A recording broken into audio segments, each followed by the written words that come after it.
सोलापूर यशाचे शिखर गाठत 12वी परीक्षेत तृतीयपंथीला यश. जीवनात वावरत असताना सर्वांना समान अधिकार आहे असे नेहमी म्हटले जाते, परंतु काही वेळा पुरुष स्त्री, उच्च नीच, गरीब श्रीमंत, धर्मभेद, जातभेद यावरून वाद झालेले अनेक विषय नेहमी समोर आले आहेत. या सर्वांच्या पलीकडे आहे तो एक वेगळा प्रश्न ज्याकडे सर्व मानवजातीने प्रेमाने, आपुलकीने पाहिले पाहिजे, ते म्हणजे तृतीयपंथीय.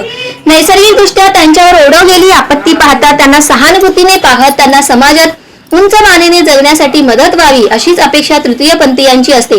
अशा सर्व परिस्थितीतून यशाचे शिखर गाठत काहीतरी करून दाखवण्याची मानसिकता उराशी बाळगत आज एका तृतीयपंथीयांनी यश गाठले, मग त्याचे कौतुक तर नक्की झालेच पाहिजे. सोलापूर शहरातील हनुमान नगर येथे राहणाऱ्या रवींद्र उर्फ प्रीती नागटिळक सिग्नलवर पैसे कमावणारे तृतीयपंथीय मधील एक. 12वी मध्ये 49% उत्तीर्ण होत पोलीस भरती होण्याचे स्वप्न उघड्या डोळ्यांनी पाहत त्याकडे वाटचाल सुरू केली आहे. आयुष्यात खडतर प्रवास करत 10 वर्षापूर्वी सुटलेला अभ्यास पुन्हा उरी बाळगून कुटुंब व मित्राच्या पाठिंब्यामुळे पुन्हा पोलीस भरतीचे स्वप्न पाहणे शक्य झाले आहे.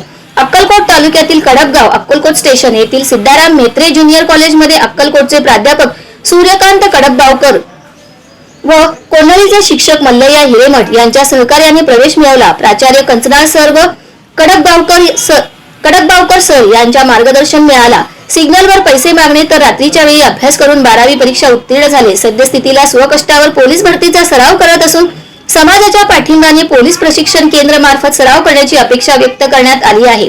सिग्नलवर पैसे मागणारा हा तृतीयपंथीय आज शैक्षणिक क्षेत्राकडे मोठ्या संख्येने वळत असून समाजाने याला स्वीकारले पाहिजे. त्याचबरोबर तृतीयपंथीयांना समाजामध्ये ताटमानेने जगण्याचा अधिकार आम्हालाही असून आमच्याकडे पाहण्याचा दृष्टिकोन समाजाने बदलण्याची व समाजामध्ये स्थान निर्माण करण्याची संधीची गरज असल्याचे मत यावेळी तृतीयपंथीयांनी व्यक्त केली आहे.